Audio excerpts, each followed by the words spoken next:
Hello and welcome to the Energy Connect studio at ADIPEC 2024. I'm delighted to have sitting next to me in the studio today, Jaime Cruz, Business Line Director for Data at SLV. Thank you so much, Jaime, for being with us. Thank you for inviting me. Thank you. To start off, many energy companies struggle with data silos and legacy systems. How can they effectively integrate these modern data platforms and AI? Yeah, it's a great question. I mean, I think we've been, as an industry, been collecting data in various forms, analog forms, prints, logs, maps, for decades. And of course, all the digital data that we've been connecting since the 70s, 80s, 90s, and that's only accelerating right now. But since that time, all of these data are often held in different systems. So you effectively only have a partial view of your overall data estate. And so companies have been investing in the last few years, in particular, at ways of consolidating all of those disparate sources into more unified platforms.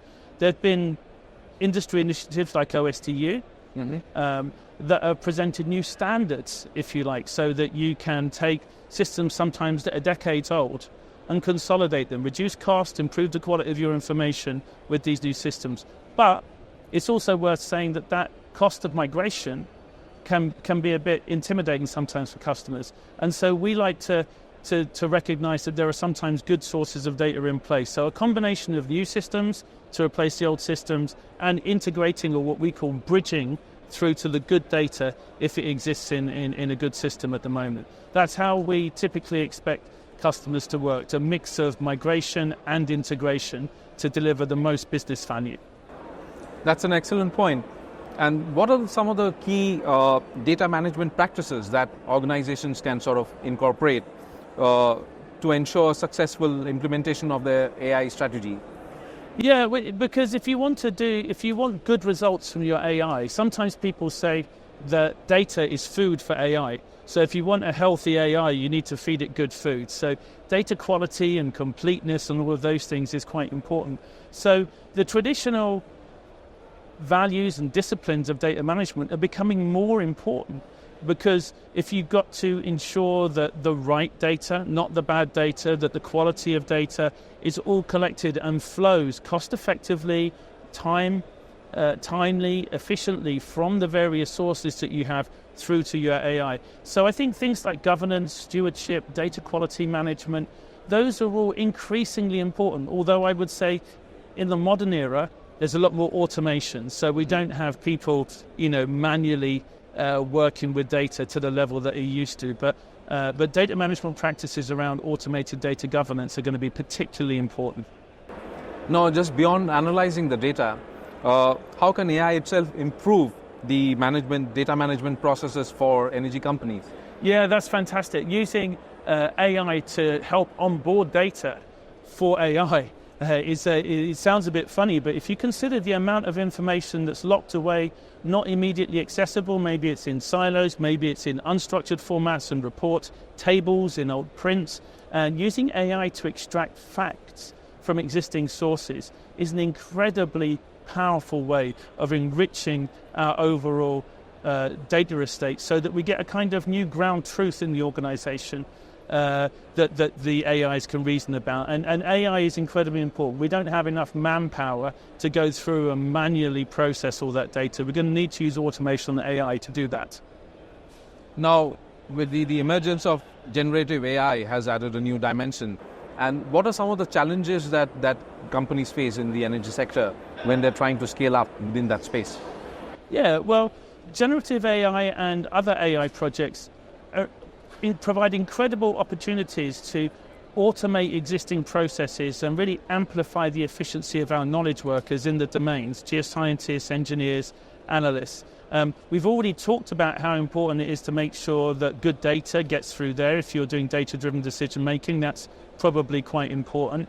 But making sure you've got the infrastructure in place so that you can scale this out across your enterprise. So something that's an experiment that's done by one data scientist in a room with his own carefully curated version of data and files won't scale out across all of your assets. So we think it's important to not just deal with data management, but also Gen AI model management and other models as well. So making sure that you can roll out and deploy models and large language models and the various tools that go with that across your whole enterprise requires infrastructure closely coordinated with your data environment.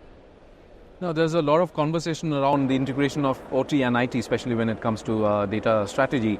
So, what are the key considerations for energy companies in bridging this gap, and how can technology companies help? Yeah, so I think if you look at the operations environment, the OT environment, there's a whole set of infrastructure involved in everything from sensors in the field, bringing data to the decision makers. Now, not all of that data and all of those systems need to be fully integrated. Not all of the high frequency data needs to be made available to everybody in the planning and subsurface space, for example. And not all of the planning and subsurface information needs to be available to the operations teams either. But there are certain data products, if you will, that should be easy to exchange between them. The example that we see a lot is if you want to get daily or monthly aggregated production information by well from the operations environment so that you can feed that to your planning processes, perhaps to help with your reservoir simulation history matching processes.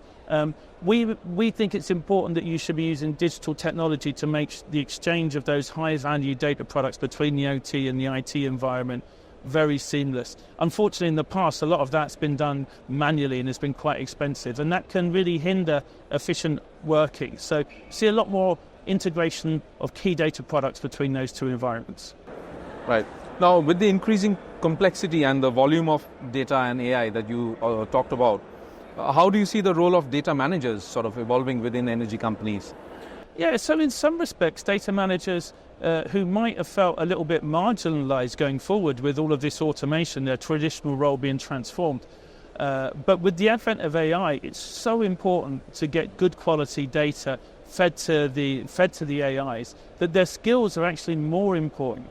But perhaps in the past, they may have spent more time doing manual work, importing, exporting, reformatting, manually checking.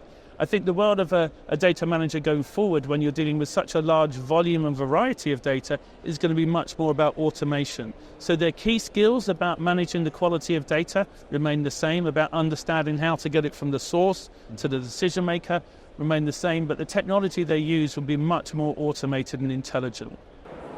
Now, that's an excellent point, and just looking ahead, what are some of the key trends that you see shaping the data and the AI space within the energy industry?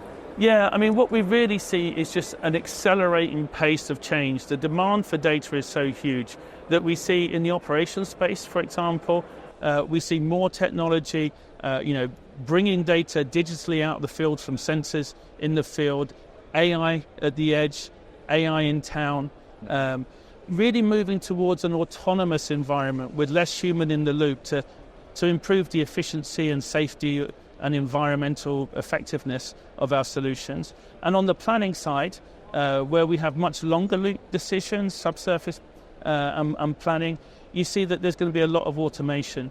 Customers are going to want to deal with the inherent uncertainty that we have in our data by exploring more scenarios, but less manually, more automation to reduce the uncertainty and reduce the cycle time it takes to make these key decisions. So those are the main trends I think you see, AI and data working together with traditional physics-based algorithms to reduce cycle times, reduce uncertainty and deliver autonomy in operations.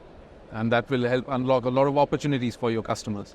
Yeah, I think so. Our customers are investing heavily in digital, and the most important thing is that they see business value for that investment. They need to see a return on that investment. So we have a razor-sharp focus on making sure that when we deliver technology, that we work very closely with our partners, our customers as partners, to make sure that technology delivers value for them. Absolutely. Jaime, thank you so much for your valuable insights. Cheers. Thank you. Thanks for watching, and don't forget to follow us on our social media and at energyconnects.com.